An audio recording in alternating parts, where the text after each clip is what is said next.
First story is titled, Am I the a-hole for not caring about my ex or her kid? I was married to my ex for 12 years. Married for 8 of those years, and I thought we had a great relationship. However, that was proven to be a lie when I found out our child wasn't actually mine. The child was a little under 1 year old when I found out. The little girl was diagnosed with an inherited genetic disease that not my wife nor I had. So, after a genetic test, I was told I wasn't the father. I left her almost immediately and wished her the best of her life and hoped her daughter would do well. During the beginning of the divorce, I was served with a summons for a child support case. My lawyer told me since I acted as the father for a fair amount of time, I shouldn't be shocked if I'm ordered to pay. I wanted to fight, but I wasn't worried. I had good backup plan. Long story short, the real father wasn't found and I was ordered to pay. She smiled pretty big after the hearing, and I was upset admittedly, so I told her I'd send her a check before garnishment kicked in. I liquidated all my assets pretty quickly. Took a loss on some things, but hey, I'm still young. Called my parents and they got my room ready, and I moved back home. In my home country. I sent my ex a picture of me smiling back home, and told her best of luck.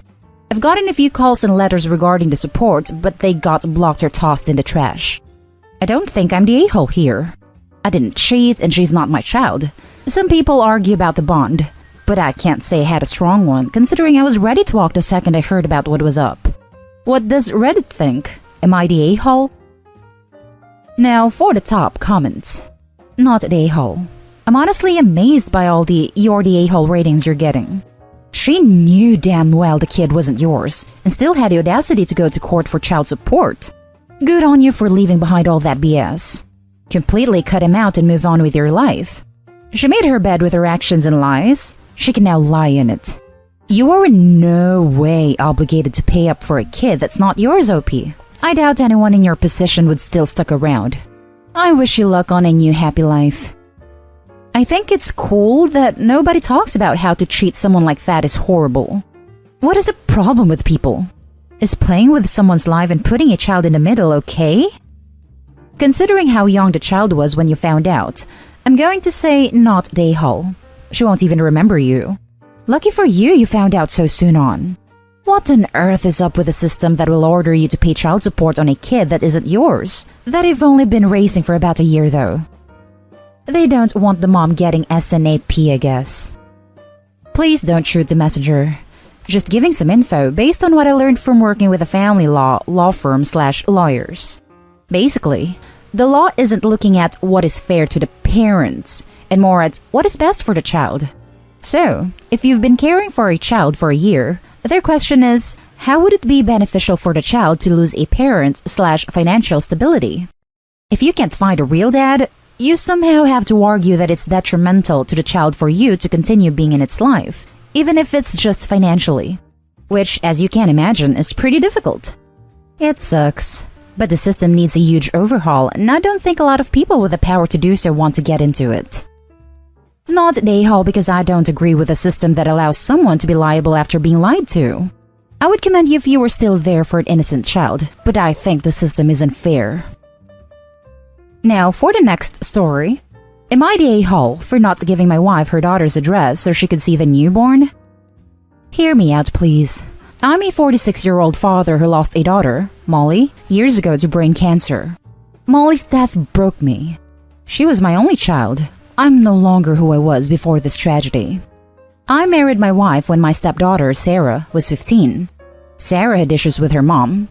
Her mom would kick her out over small arguments. She kicked her out for getting a haircut, for failing one class, and other reasons. Every time she'd bring her back home and tell her to learn her lesson or she'd be kicked out. One time, her mom kicked her out over a diary at 17, and Sarah had enough and didn't return. She started working.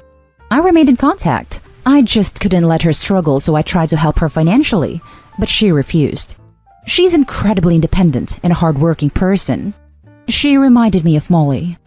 I decided to help in other ways. I got her a better job opportunity by calling someone I knew at the time. This way, she still had to work to earn money, which is something she wanted, and also work a better job that appreciated her more than the previous job.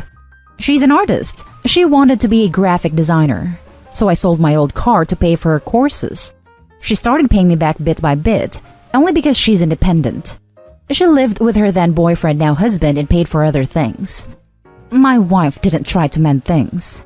She disowned Sarah the day she got married, but I stood firm and told her that I'm free to talk to Sarah and she should respect that. I attended gatherings with Sarah from time to time, and she calls me dad in front of other people, whereas in the past, it was just my name.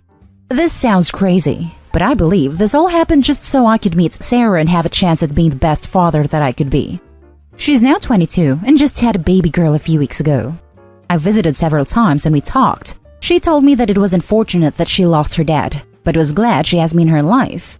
I cried, although I'm not good at expressing emotions, and it got worse after Molly's death.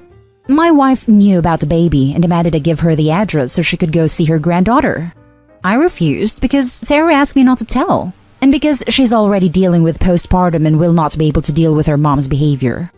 My wife threw a fit and said that this is her daughter and grandbaby, and I shouldn't try to stop her from seeing her. She called me selfish and cruel. The argument didn't stop, and the family are agreeing with her and telling me to stay out of it. I argued with my wife about it again, and she said I had no rights and that I needed to give her the address. She didn't even seem regretful or wanted to apologize. Everyone is now blaming me, telling I'm being cruel and demanding I give her the address. Now for the top comments. I refused because Sarah asked me not to tell. It begins and ends there. You're honoring Sarah's wishes. You would be a huge a-hole to do otherwise. As it stands, you are the opposite of a huge a-hole. You are a wonderful father. Congratulations on the birth of your granddaughter. May she be a light in your life that reminds you of your Molly, not the a-hole. You're right, that's not my decision.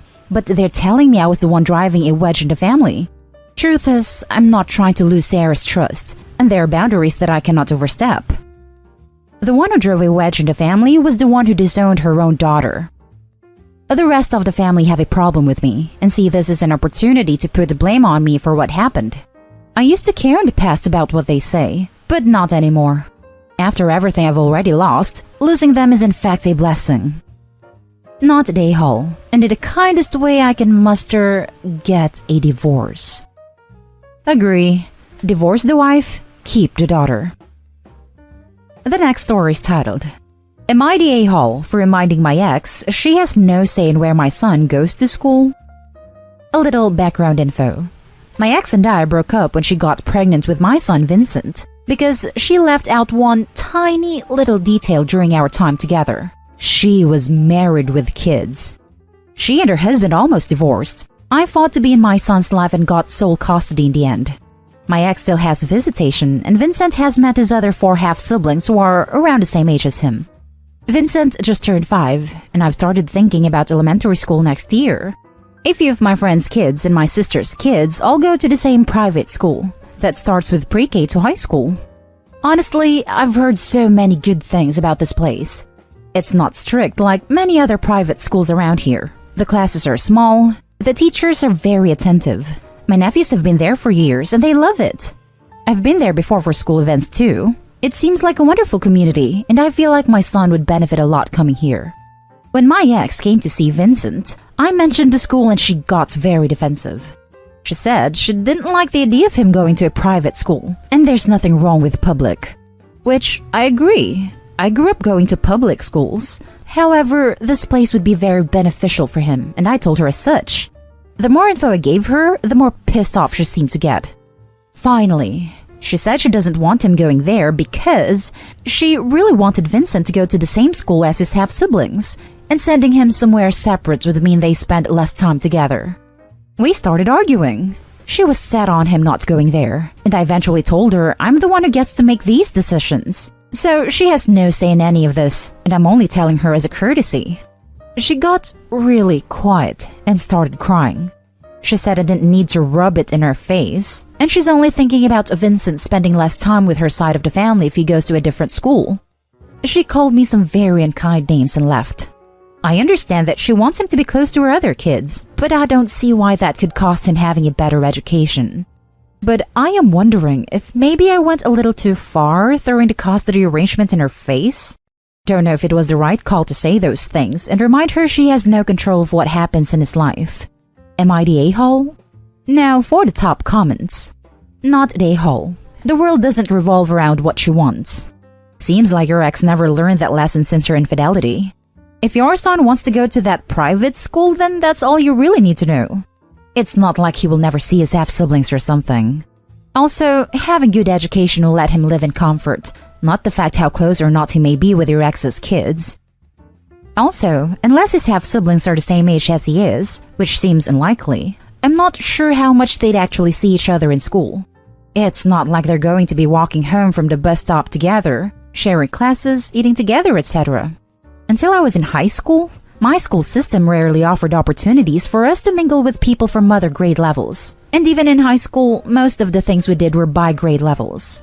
Even if they were in the same grade level, who's to say they won't develop different friend groups / interests / etc.? Is she going to force them to spend time together at school? I'd wager this has more to do with her not being able to afford private schools for her kids, as opposed to contact with his half-siblings. Not a a-hole. Also, it could be awful for him, as no doubt the story of him being the child of an affair would come out, since the siblings go to the same school. No kid deserves that kind of gossip going on if it can be avoided. Not a a-hole. Knowing the circumstances of this situation, the kids are all probably better in different schools anyway.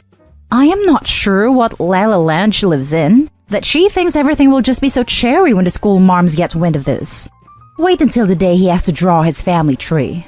It happened to my niece, who I raised.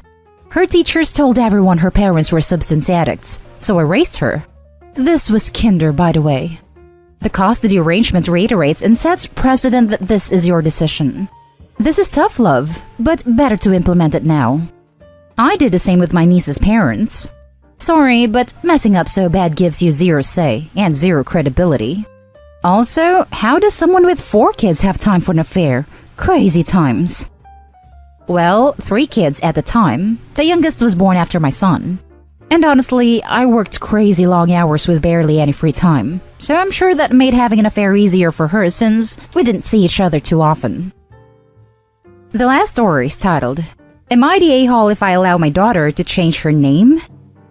I, female 29, have a daughter, female 10, with my previous partner, who sadly died when my daughter was 1. When my daughter was 3, I began dating my now husband, Matt, male 34, who has 2 boys, 10, 11, with his ex-wife. I've had a great bond with his kids since they were little, and I've always tried to make it clear that while I know I'm not their mom, I'm another person who will always love and support them. My husband is a fantastic dad, and my daughter is incredibly close to him.